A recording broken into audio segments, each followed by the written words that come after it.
नमस्कार दोस्तों, आप सभी का स्वागत है हमारे यूट्यूब चैनल परीक्षा पॉइंट में। आज हम इस वीडियो में देखेंगे पेट एग्जाम 2025 में पूछे जाने वाले मैथ के अत्यधिक महत्वपूर्ण प्रश्नों को, यानी कि आपके 6 सितंबर और 7 सितंबर में जो पेपर होगा उसमें जिस टाइप के प्रश्न पूछे जाएंगे सेम उसी टाइप को इस वीडियो के माध्यम से आज मैं आपको सिखाऊंगा। इसलिए आप सभी लोग इस वीडियो को पूरा जरूर देखिएगा और जिन प्यारे साथियों ने अभी तक हमारे इस चैनल को सब्सक्राइब नहीं किया, कृपया करके चैनल को जरूर सब्सक्राइब कर लीजिए और बेल आइकन को ऑल पर जाकर क्लिक कर दीजिए, क्योंकि मैं डेली इसी समय इस चैनल पर ऐसे ही महत्वपूर्ण वीडियो लेकर आता रहता हूँ। तो चलिए देखते हैं कि यहाँ पर सबसे पहला प्रश्न हमारे पास क्या दिया है। तो यहाँ पर हम देखेंगे तो यहाँ पर सबसे पहला प्रश्न दिया हमारे पास 6.73 का होल क्यूब माइनस 4.38 का होल क्यूब, उसके बाद यहाँ पर बटे में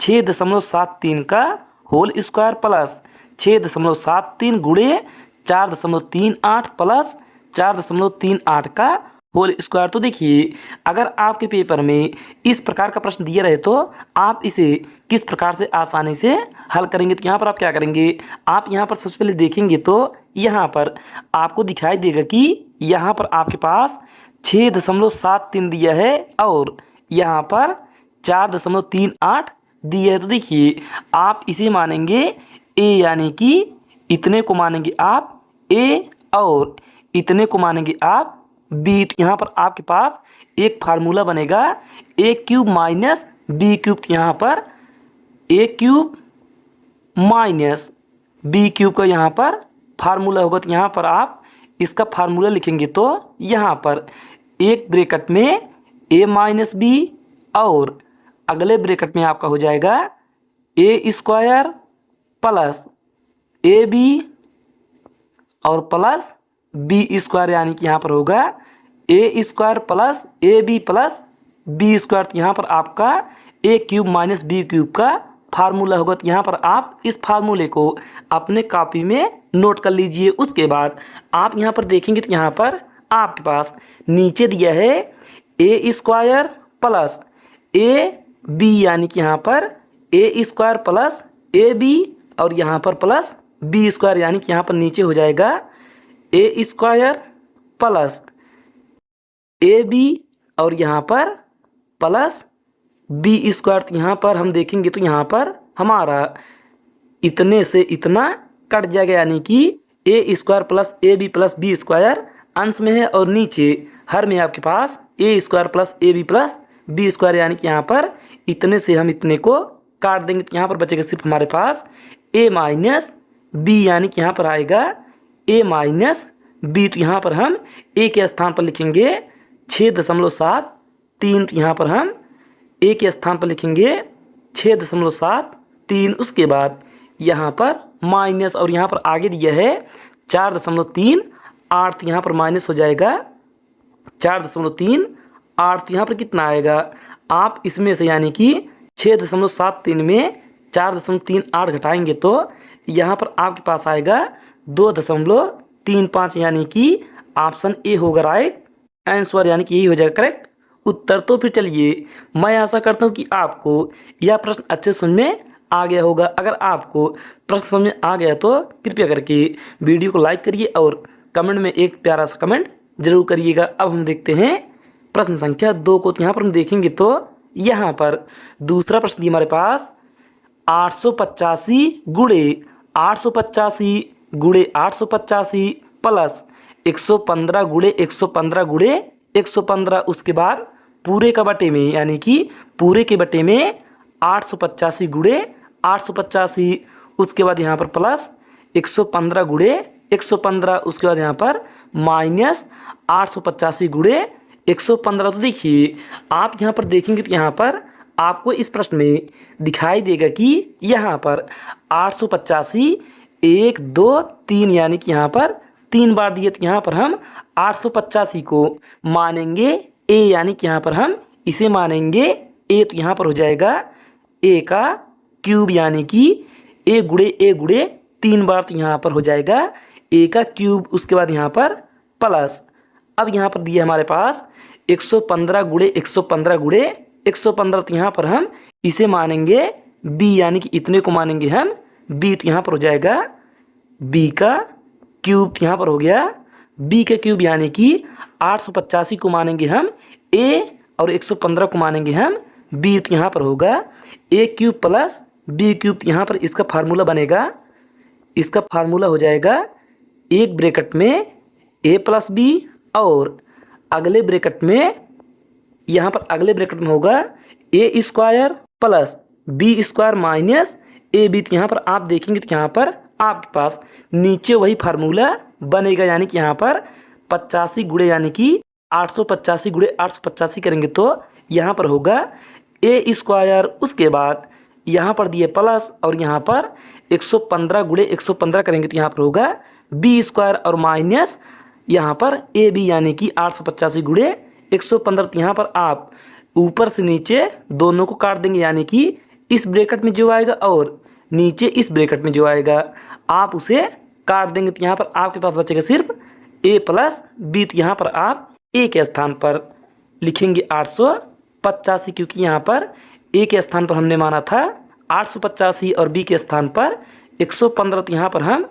885 में 115 जोड़ेंगे तो यहाँ पर आएगा 1000, यानी कि यहाँ पर आएगा 1000, जो कि हमारे ऑप्शन नंबर डी में दिए, यानी कि ये डी हो जाएगा करेक्ट उत्तर। आपके पेपर में अगर ऐसे प्रश्न पूछे जाए तो यानी कि आपके पेपर में अगर ऐसे प्रश्न देखने के लिए मिले तो आप वहाँ पर गुणा नहीं करिएगा, आप उसे सबसे पहले 5 सेकंड सोचिएगा और देखिएगा कि उसमें कौन सा फार्मूला लगेगा। तो यहाँ पर आप इस प्रकार से ऐसे फार्मूले को याद कर लीजिए और आपके पेपर में अगर ऐसे प्रश्न पूछे जाए तो आप वहाँ पर वही फार्मूला अप्लाई कर दीजिएगा। तो चलिए देखते हैं कि अब तीसरा प्रश्न हमारे पास क्या दिए। तो यहाँ पर हम देखेंगे तो यहाँ पर प्रश्न संख्या तीसरा दिया है, यहाँ पर 40% व्यक्ति समाचार पत्र यक्स पढ़ते हैं और 50% व्यक्ति समाचार पत्र वाई पढ़ते हैं। 10% व्यक्ति दोनों पत्र पढ़ते हैं। कितने व्यक्ति दोनों में से कोई समाचार पत्र नहीं पढ़ते हैं। तो देखिए यह आपका वेन डायग्राम पर आधारित प्रश्न है, लेकिन आपको मैं इसे सिंपल यानी कि सिंपल तरीके से समझाऊंगा। तो यहाँ पर आप क्या करेंगे, आप यहाँ पर सबसे पहले इंटरसेक्शन और यूनियन वाला कॉन्सेप्ट लगाएंगे जो कि आपके कक्षा 12 में लगता है। तो देखिए आप यहाँ पर मानेंगे न्यूज़पेपर यक्स इंटरसेक्शन यानी कि यक्स यूनियन वाई। तो यहाँ पर हो गया यक्स यूनियन वाई। उसके बाद यहाँ पर बराबर, अब यहाँ पर होगा newspaper X plus newspaper Y और यहाँ पर minus newspaper X intersection Y, यानी कि यहाँ पर होगा यक्स इंटरसेक्शन वाई। तो यहाँ पर आप क्या करेंगे, आप यहाँ पर देखेंगे तो यहाँ पर यक्स का मान यानी कि यक्स का मान यहाँ दिया है 40%, यहाँ पर हो जाएगा 40%। उसके बाद वाई का हो जाएगा 50% और यहाँ पर यक्स इंटरसेक्शन वाई दिया है तो यहाँ पर हो जाएगा 10%, यानी कि जो व्यक्ति 10% व्यक्ति जो दोनों पत्र पढ़ते हैं तो यहाँ पर हो जाएगा 10%। तो देखिए यहाँ पर प्लस और यहाँ पर माइनस, तो यहाँ पर हम 40 में 50 जोड़ेंगे तो यहाँ पर आएगा 40 50 90 और माइनस 10, तो यहाँ पर आएगा 80, यानी कि यहाँ पर हो जाएगा 80%।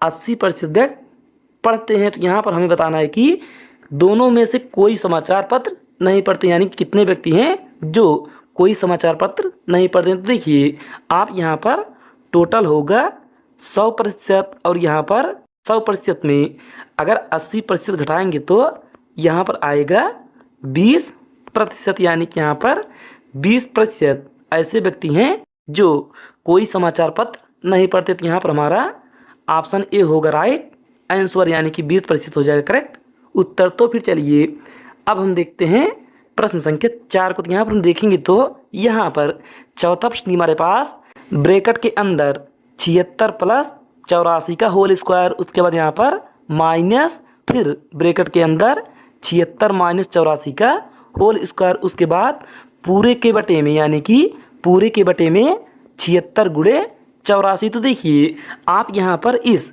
76 को मानेंगे ए और 84 को मानेंगे बी। तो यहाँ पर आपके पास एक फार्मूला बनेगा ए प्लस बी का होल स्क्वायर माइनस ए माइनस बी का होल स्क्वायर। तो यहाँ पर होगा आपके पास फार्मूला ए प्लस बी का होल स्क्वायर माइनस ए माइनस बी का होल स्क्वायर। तो यहाँ पर इसका मान कितना आएगा, यानी कि इस फार्मूले का मान आएगा 4ab, यानी कि यहाँ पर इसका मान हो जाएगा 4ab। तो आप इसे अपने कॉपी में एक जगह नोट कर लीजिए, क्योंकि आपके पेपर में यह सभी फार्मूला देखने के लिए मिल सकता है। तो देखिए आप यहाँ पर ऊपर यानी कि अंश में लिखेंगे, यहाँ पर ऊपर अंश में लिखेंगे 4ab बटे में, नीचे यहाँ पर दिया है 76 गुणे 84। तो यहाँ पर a गुणे b, तो यहाँ पर हो जाएगा a गुणे b। अब उसके बाद ए बी से ए बी हमारा कट जाएगा, तो यहाँ पर बचेगा सिर्फ 4, यानी कि यहाँ पर 4 होगा करेक्ट आंसर, जो कि ऑप्शन नंबर सी में दिए। तो ये सी हो जाएगा राइट आंसर। अगर आपको फार्मूला पता है तो आप बड़े से बड़े प्रश्नों को आसानी से हल करना जानेंगे, इसलिए आप लोग फार्मूले को ज़रूर याद करके जाइएगा। तो चलिए देखते हैं कि प्रश्न संख्या 5 हमारे पास क्या दिए। तो यहाँ पर हम देखेंगे तो यहाँ पर 5वां प्रश्न हमारे पास निम्नलिखित का योग ज्ञात कीजिए, यानी कि यहाँ पर नीचे हमारे पास भिन्नों का जोड़ दिया है और हमें बताना है कि इसका सही आंसर क्या होगा। तो देखिए अगर आपके पेपर में इतना बड़ा भिन्नों का जोड़ दे तो आप इसे किस प्रकार से हल करना जानेंगे। तो देखिए आप यहाँ पर इन हर का, यानी कि जो आपके पास नीचे हर दिया है, आप इनका एलसीएम नहीं निकालेंगे, यानी कि अगर आप इन सभी का एलसीएम निकालने लगेंगे तो आपको ज़्यादा समय लगेगा। तो यहाँ पर आप क्या करेंगे, आप यहाँ पर देखेंगे तो यहाँ पर आपको दिखाई देगा कि 1/9 को, यानी कि 1/9 को छोड़ने के बाद, यानी कि इसे छोड़ने के बाद आपको यहाँ पर दिखाई देगा कि यहाँ पर 6 को हम लिख सकते हैं 2 गुणे 3, यानी कि 6 को आप लिख सकते हैं 2 गुणे 3। तो यहाँ पर आप इस 6 को लिख सकते हैं 2 गुणे 3। उसके बाद इस 12 को लिख सकते हैं 3 गुणे 4 और इस 20 को लिखेंगे 4 गुणे 5, यानी कि इसी प्रकार से आप इस 72 को 8 गुणे 9 लिख सकते हैं। तो यहाँ पर आपको क्या मिलेगा, आपको यहाँ पर मिलेगा कि आप यहाँ पर सबसे पहले 1/9 लिखेंगे, यानी कि जो यहाँ पर आगे हमने छोड़ा था, आप सबसे पहले 1/9 लिखेंगे, उसके बाद यहाँ पर प्लस। अब यहाँ पर आप 1/1 लेंगे कॉमन, तो यहाँ पर हम 1/1 कॉमन लेंगे तो 1 ही होगा, लेकिन ब्रैकेट के अंदर आप यहाँ पर इसका कॉन्सेप्ट जानेंगे कि यहाँ पर आप सबसे पहले इस 1/2 को लिखेंगे, यानी कि यहाँ से आप 1/2 को लिखेंगे। उसके बाद यहाँ पर सभी में प्लस है तो यहाँ पर लिखेंगे आप माइनस, यानी कि यहाँ पर लेंगे माइनस। उसके बाद यहाँ से आप अंतिम वाला, यानी कि 1/9 को लिखेंगे, तो यहाँ पर -1/9। तो यहाँ पर आप देखेंगे तो यहाँ पर 1/9 से 1/9 कट जाएगा, यानी कि यहाँ पर प्लस है और यहाँ पर माइनस। तो यहाँ पर 1/9 से 1/9 कट गया, तो यहाँ पर बचा सिर्फ 1/2, यानी कि इतने का, यानी कि इस पूरे भिन्नों का जोड़ होगा 1/2, जो कि हमारे ऑप्शन नंबर डी में दिया। तो ये हो जाएगा राइट उत्तर। तो फिर चलिए अब हम देखते हैं प्रश्न संख्या 6 को। तो यहाँ पर हम देखेंगे तो यहाँ पर 6वां प्रश्न हमारे पास, गीता की राय में उसका वजन 55 किलोग्राम से अधिक लेकिन 62 किलोग्राम से कम है। तो देखिए यहाँ पर गीता का मानना है कि उसका वजन 55 किलोग्राम से अधिक और यहाँ पर 62 किलोग्राम से कम है। तो देखिए यहाँ पर आप इस प्रकार से लिखेंगे। उसके बाद आगे यहाँ पर दिया है गीता की माँ गीता से सहमत नहीं है और वह सोचती हैं कि गीता का वजन 50 किलोग्राम से अधिक लेकिन 60 किलोग्राम से कम है। तो देखिए आप यहाँ पर लिखेंगे 50 किलोग्राम से अधिक और 60 किलोग्राम से कम, यानी कि यह मानना है गीता की माँ का। उसके बाद आगे यहाँ पर दिया है उसके भाई का मानना है कि उसका वजन 58 किलोग्राम से ज़्यादा नहीं हो सकता, यानी कि गीता के भाई का मानना है कि उसका वजन 58 किलोग्राम से ज़्यादा नहीं हो सकता। तो यहाँ पर आप लिखेंगे 58, उसके बाद यहाँ पर 58 किलोग्राम से कम हो सकता है या फिर बराबर हो सकता है, लेकिन 58 किलोग्राम से ज़्यादा नहीं हो सकता। तो यहाँ पर आएगी गीता। उसके बाद अब यहाँ पर आपसे प्रश्न पूछा है कि यदि ये सभी अपने अनुमान में सही हैं तो गीता के विभिन्न संभावित वजनों का औसत क्या है, यानी कि यहाँ पर बताना है कि गीता का औसत कितना होगा। तो देखिए आप यहाँ पर देखेंगे तो यहाँ पर गीता का वजन 55 से कम तो होगा नहीं, यानी कि 55 से कम होगा नहीं, तो यहाँ पर होगा 56, उसके बाद 57, और यहाँ पर गीता के भाई का मानना है कि 58 से अधिक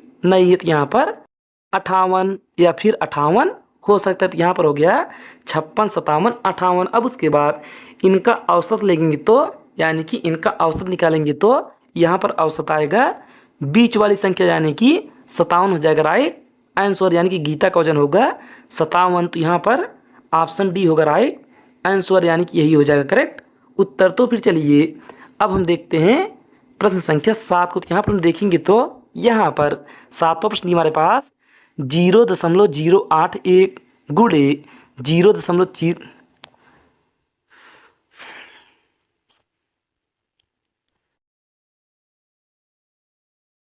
यहाँ पर हम देखेंगे तो यहाँ पर प्रश्न नंबर 7 दिया हमारे पास। यहाँ पर 7वां प्रश्न हमारे पास 0.081 बटे 0.0046, उसके बाद गुणे 0.484 बटे 6.25, उसके बाद गुणे 2.5 बटे 12.1, और इसे बताना है कि यहाँ पर 7वां प्रश्न हमारे पास 0.081, यहाँ पर 7वां प्रश्न हमारे पास 0.081 बटे 0.0064 गुणे 0.484 बटे 6.25, उसके बाद यहाँ पर गुणे 2.5 बटे 12.1 का वर्गमूल क्या होगा। तो देखिए आपको बताना है कि इनका वर्गमूल कितना आएगा। तो देखिए आप यहाँ पर सबसे पहले क्या करेंगे, आप यहाँ पर सबसे पहले इन दशमलव को, यानी कि दिए हुए दशमलव को हटाएंगे। तो यहाँ पर आप देखेंगे तो यहाँ पर ऊपर कितने अंक बाद दशमलव दिया है और उतने ही अंक बाद हम नीचे भी दशमलव लगाएंगे। तो देखिए आप यहाँ पर देखेंगे तो यहाँ पर ऊपर आपके पास 3, 3, 6, 1, 7, यानी कि ऊपर आपके पास 7 अंक बाद दशमलव दिया है। तो यहाँ पर नीचे देखेंगे तो यहाँ पर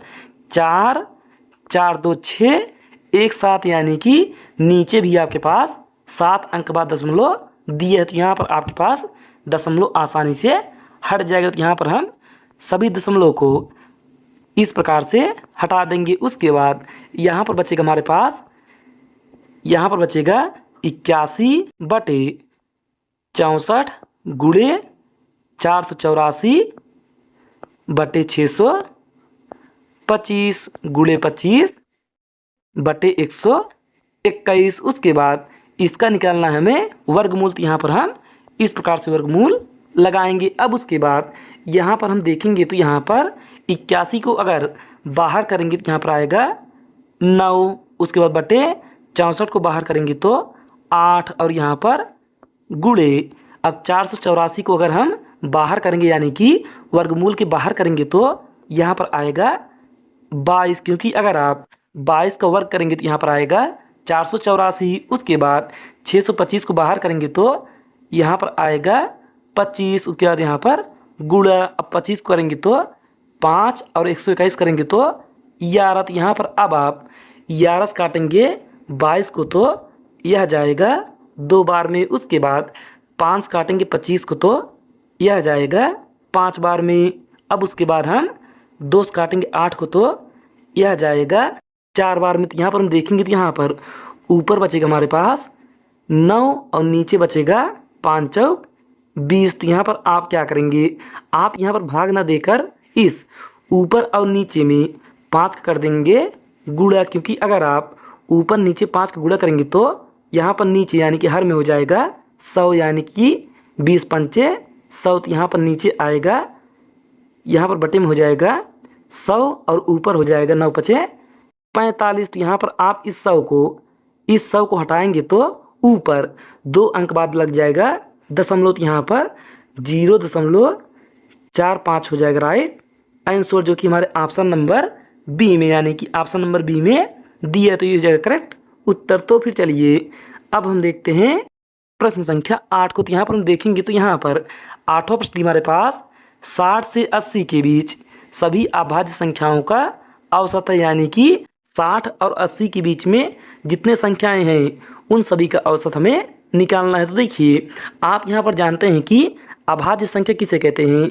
अभाज्य संख्या हम उसे कहते हैं जो एक से कटे और स्वयं यानी कि खुद से कटे, उसी को कहते हैं हम अभाज्य संख्या। तो देखिए 60 के बाद आएगा अभाज्य संख्या 61, उसके बाद आएगा 67 और उसके बाद यहाँ पर आएगा 71 और उसके बाद यहाँ पर 71 के बाद आएगा 73 और 73 के बाद आएगा हमारे पास यहाँ पर 73 के बाद हो जाएगा अभाज्य संख्या 73 के बाद आएगा 74, 75, 76, 77, 78, 89, यानी कि यहाँ पर आएगा 89। तो यहाँ पर अब आप देखेंगे तो यहाँ पर आपके पास 60 से लेकर 80 तक सिर्फ 5 अभाज्य संख्याएं मिली। तो यहाँ पर आप क्या करेंगे, आप यहाँ पर अगर इन सभी को जोड़ेंगे और 5 से भाग देंगे तो आपको ज़्यादा समय लगेगा। तो इसके लिए मैं आपको एक सिंपल ट्रिक यानी कि सिंपल कॉन्सेप्ट बताता हूँ,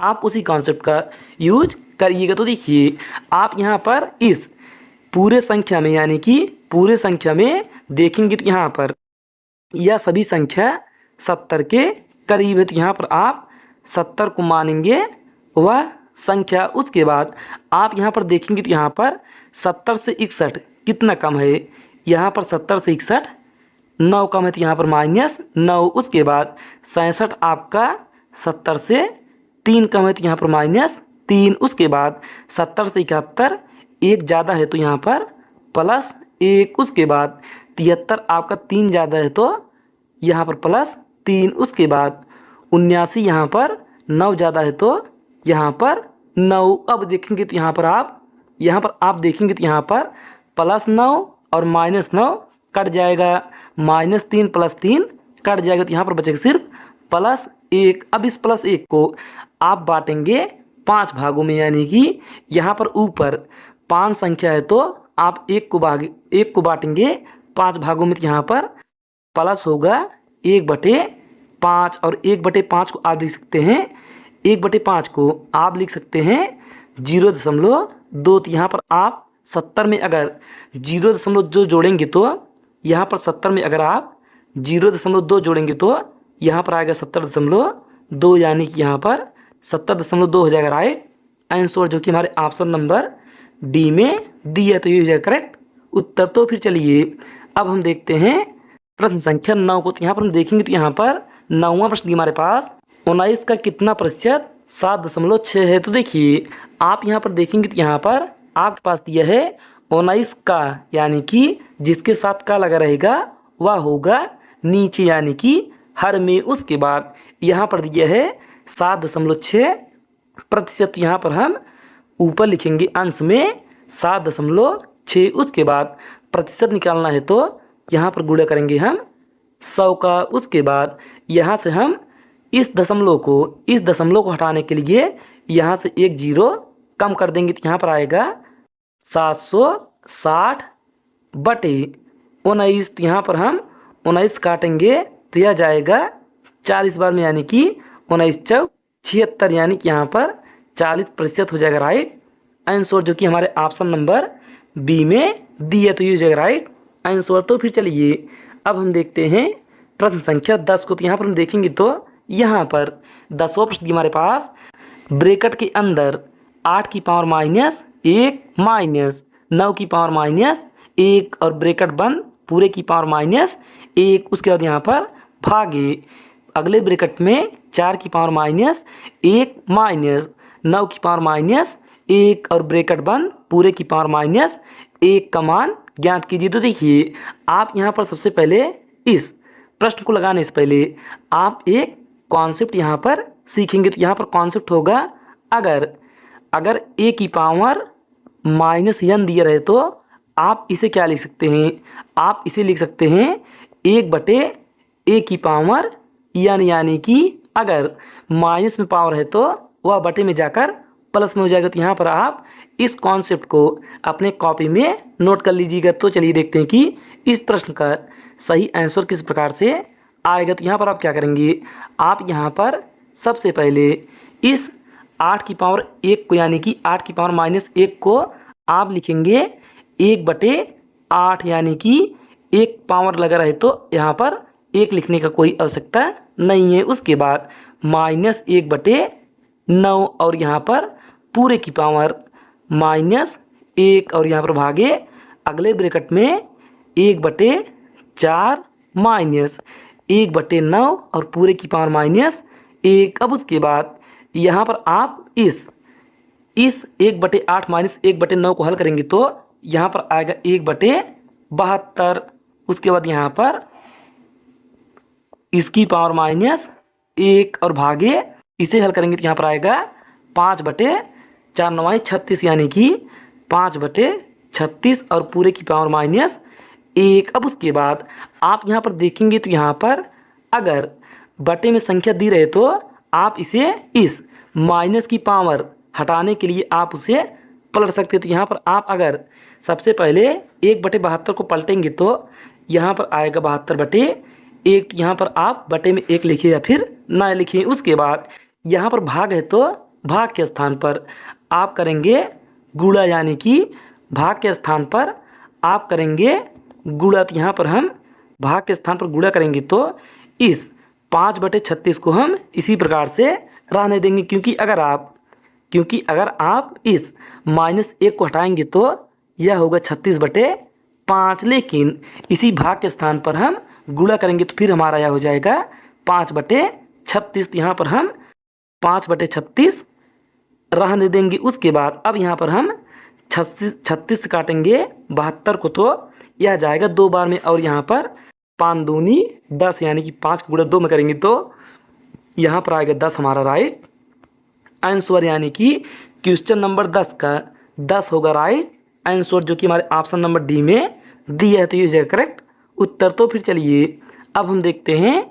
प्रश्न संख्या 11 को। तो यहाँ पर हम देखेंगे तो यहाँ पर 11 नंबर का प्रश्न दिया हमारे पास, राधा अपने मासिक वेतन का 24% भोजन पर और 15% अपने बच्चों की शिक्षा पर खर्च करती है। तो देखिए जो राधा है वह अपने महीने, यानी कि महीने के वेतन में 24% भोजन पर और 15% अपने बच्चों की शिक्षा पर खर्च करती है। तो देखिए यहाँ पर टोटल वेतन 100% मानेंगे, और 100% में अगर 24 और 15 को जोड़ेंगे तो यहाँ पर होगा 39%, यानी कि 39% राधा अपने वेतन का ख़त्म करती है, यानी कि महीने में ख़त्म करती है। उसके बाद यहाँ पर उसके बाद कितना परसेंट वेतन बचा, तो यहाँ पर आप देखेंगे तो यहाँ पर 100 में अगर 39 घटाएंगे तो यहाँ पर आएगा 61, यानी कि 61% वह बचाती है। तो यहाँ पर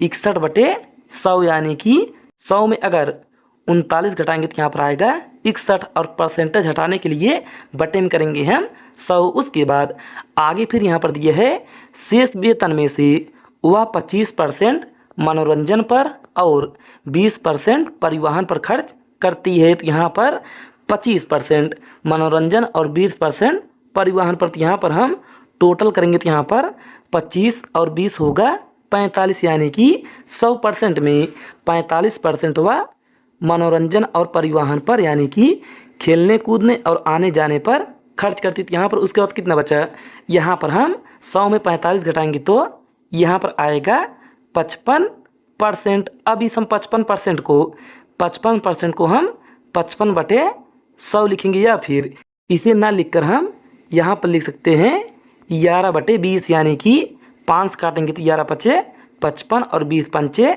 100, यहाँ पर 11/20। अब यहाँ पर उसके पास शेष रुपए कितने बचे, यहाँ पर शेष रुपए बचे 10,736। यहाँ पर हो जाएगा 10,000, यहाँ पर होगा हमारे पास, यहाँ पर होगा 10,736। अब इसे हल करेंगे तो कितना आएगा, आप इसे हल करके यानी कि आप सभी लोग इसे हल करके बताइएगा कि इसका सही आंसर कितना आएगा, यानी कि आप इसे कमेंट में ज़रूर बताइए कि इसका सही आंसर क्या आएगा, क्योंकि आपके पास मैंने पूरा हल कर दिया, आपको सिर्फ इसे काटना ही है। तो और आप इसे काट कर बताइएगा इसमें सही आंसर कौन सा होगा। तो फिर चलिए अब हम देखते हैं प्रश्न संख्या 12 को। तो यहाँ पर हम देखेंगे तो यहाँ पर 12 नंबर का प्रश्न दिया हमारे पास, ब्रैकेट के अंदर 0.05 और उसका होल स्क्वायर, उसके बाद plus 0.41 whole square plus 0.073 whole square. तो यहाँ पर आप देखेंगे तो यहाँ पर ऊपर जो आपके पास संख्याएं दी हुई है वही सेम नीचे भी संख्याएं दी हुई है। सिर्फ यहाँ पर फर्क इतना है कि यहाँ पर ऊपर 2 अंक बाद दशमलव है और नीचे 3 अंक बाद दशमलव है। तो यहाँ पर हम ऊपर भी 3 अंक बाद दशमलव लगाएंगे। तो यहाँ पर क्या करेंगे, आप यहाँ पर देखेंगे तो यहाँ पर सिर्फ एक जीरो की कमी है। तो यहाँ पर आप एक जीरो लगाने के लिए यहाँ पर लिखेंगे 10 और यहाँ पर स्क्वायर है तो इसका कर देंगे स्क्वायर। तो यहाँ पर आएगा 100, यानी कि यहाँ पर इसका 100 हो जाएगा राइट आंसर। बस इतना ही आपको करना था। अगर आपके पास यहाँ पर क्यूब होता तो आप यहाँ पर 10 कर देते क्यूब और आंसर हो जाता है 1000, लेकिन यहाँ पर 10 है और इसका स्क्वायर करना है तो यहाँ पर होगा 100 हमारा राइट आंसर। तो फिर चलिए अब हम देखते हैं प्रश्न संख्या 13 को। तो यहाँ पर हम देखेंगे तो यहाँ पर 13 नंबर का प्रश्न दिया हमारे पास, दर्शन ने 1200 अधिकतम अंक वाली प्रारंभिक परीक्षा में 85% और 800 अधिकतम अंक वाली मुख्य परीक्षा में 70% अंक प्राप्त किए। यदि परिणाम दोनों परीक्षाओं के संयुक्त प्रतिशत पर आधारित है तो संयुक्त प्रतिशत कितना है। तो देखिए आपको यहाँ पर बताना है कि दोनों परीक्षाओं में यानी कि प्री और मेंस में दोनों परीक्षाओं को मिलाकर टोटल प्रतिशत कितना प्राप्त किया, यानी कि दर्शन ने टोटल प्रतिशत कितना प्राप्त किया। तो यहाँ पर आप लिखेंगे प्री और मेन, यानी कि यहाँ पर प्री दी है और यहाँ पर मेंस दिए। तो यहाँ पर आप प्री को लिखेंगे पी से और मेंस को लिखेंगे एम से। तो यहाँ पर हम देखेंगे तो यहाँ पर हमारे पास 1200 और 800 यानी कि यहाँ पर पूर्णांक है 1200 और 800। तो यहाँ पर हम इसे अनुपात में लिखेंगे तो यहाँ पर होगा 3:2, यानी कि अगर हम 4 से काटेंगे तो यहाँ पर 4 दूनी 8, 4 तिहाई 12, यानी कि 3:2। उसके बाद यहाँ पर हम देखेंगे तो यहाँ पर हमारे पास दिया है प्रारंभिक परीक्षा में 85% और मुख्य परीक्षा में 70%। यहाँ पर हम मुख्य परीक्षा में पाए थे 70% और प्रारंभिक परीक्षा में 85%। यहाँ पर हम 85 को लिखेंगे 70 + 15, यानी कि 70 में 15 जोड़ेंगे तो यहाँ पर होगा 85। अब उसके बाद यहाँ पर 70 है और यहाँ पर 70 है तो यहाँ पर हम 70 मानेंगे कॉमन। उसके बाद यहाँ पर हम देखेंगे तो यहाँ पर शेष हमारा बचेगा 15%। यहाँ पर हम इस प्री में पाए थे 15%, तो यहाँ पर 3 का होगा 15। तो यहाँ पर कितना होगा 15 3 45, यहाँ पर हो जाएगा 45 और टोटल मिलाएंगे तो यहाँ पर टोटल होगा 3 और 2 5, यानी कि यहाँ पर हम 45 में भाग देंगे 5 से तो यह जाएगा 9 बार में। और यहाँ पर हम इस 70 में 9 जोड़ेंगे तो यहाँ पर आएगा 79, यानी कि टोटल परसेंट हो जाएगा 79%, जो कि हमारे ऑप्शन नंबर डी में दी है। तो ये हो जाएगा राइट उत्तर। तो फिर चलिए अब हम देखते हैं प्रश्न संख्या 14 को। तो यहाँ पर हम देखेंगे तो यहाँ पर 14 नंबर का प्रश्न दिया हमारे पास, 81 की पावर -1 गुणे 3 की पावर -5 गुणे 3 की पावर 9 गुणे 64 की पावर 5/6 गुणे यहाँ पर 3 का घनमूल और उसकी पावर 6 और बताना है कि इसका मान क्या आएगा। तो देखिए आप यहाँ पर देखेंगे तो यहाँ पर टाइपिंग में यानी कि टाइपिंग में यहाँ पर ऑप्शन मिस्टेक है, यानी कि पिछले वाला ही प्रश्न यहाँ पर हमारे पास ऑप्शन दे दिए। तो यहाँ से हमारा ऑप्शन इनमें से नहीं आएगा। तो यहाँ पर आप इस प्रश्न को अगर आपको आता है तो आप इस प्रश्न को लगाकर हमें कमेंट में बताइएगा कि इसका सही आंसर क्या आएगा। अगर नहीं आता तो आप कमेंट में बताइए कि इस प्रश्न को आप हमें बता दीजिए, यानी कि मैं आपको अगले वीडियो में इस प्रश्न को ज़रूर बताऊंगा। इसलिए आप लोग, अगर आपको प्रश्न बनाना आता है तो आप ज़रूर बनाकर हमें कमेंट में बताइएगा। तो चलिए अब हम देखते हैं प्रश्न संख्या 15 को। तो यहाँ पर हम देखेंगे तो यहाँ पर 15 नंबर का प्रश्न दिया हमारे पास, दी गई भिन्नों में से सबसे बड़ी भिन्न कौन सी है। तो देखिए आप यहाँ पर देखेंगे तो यहाँ पर आपके पेपर में अगर इस प्रकार से भिन्न दी रहे और आपसे सबसे बड़ी भिन्न पूछे तो आप यहाँ पर क्या करेंगे, आप यहाँ पर सिंपल क्या करेंगे, आप यहाँ पर क्रॉस मेथड लगाएंगे, यानी क्रॉस मेथड यहाँ से लगाएंगे। तो यहाँ पर आप इस 7 का गुणा करेंगे 4 में, तो यहाँ पर कितना आएगा 7 चौक 28। उसके बाद यहाँ पर 9 का गुणा 5 में करेंगे तो 9 पचे 45। तो यहाँ पर आप देखेंगे तो यहाँ पर 28 और 45 में कौन सा बड़ा है। तो यहाँ पर आप देखेंगे तो यहाँ पर 45 बड़ा है, तो यहाँ से हमारा 4/9 कट जाएगा। उसके बाद आगे यहाँ पर हम इस 5/7 और 11/13 में कंपेयर करेंगे। तो यहाँ पर हम इस 13 का गुणा 5 में करेंगे तो यहाँ पर होगा 13 पचे 65 और 11 का गुणा 7 में करेंगे तो 11 सते 77। तो यहाँ पर हम देखेंगे तो यहाँ पर इन दोनों में 77 बड़ा है, तो यहाँ पर हमारे पास 5/7 कट जाएगा। उसके बाद अब यहाँ पर हम इस 11/13 और 13/17 में कंपेयर करेंगे। तो यहाँ पर हम 11 का गुणा 17 में करेंगे तो यहाँ पर कितना आएगा, यहाँ पर हम 11 का गुणा 17 में करेंगे तो यहाँ पर आएगा हमारे पास 7 8 1 यानी कि 187। तो यहाँ पर होगा हमारा, यहाँ पर हो जाएगा हमारा 187। तो यहाँ पर हम लिखेंगे 187। उसके बाद 13 गुणा 13 करेंगे तो यहाँ पर होगा 169। तो यहाँ पर हम देखेंगे तो यहाँ पर हमारे पास 187 बड़ा है, यानी कि यहाँ से हमारा 169 छोटा है। तो यहाँ से हम इस 13/17 को भी काट देंगे। तो यहाँ पर सिर्फ बचेगा हमारा 11/13, यानी कि इन चारों भिन्नों में से सबसे बड़ा होगा हमारा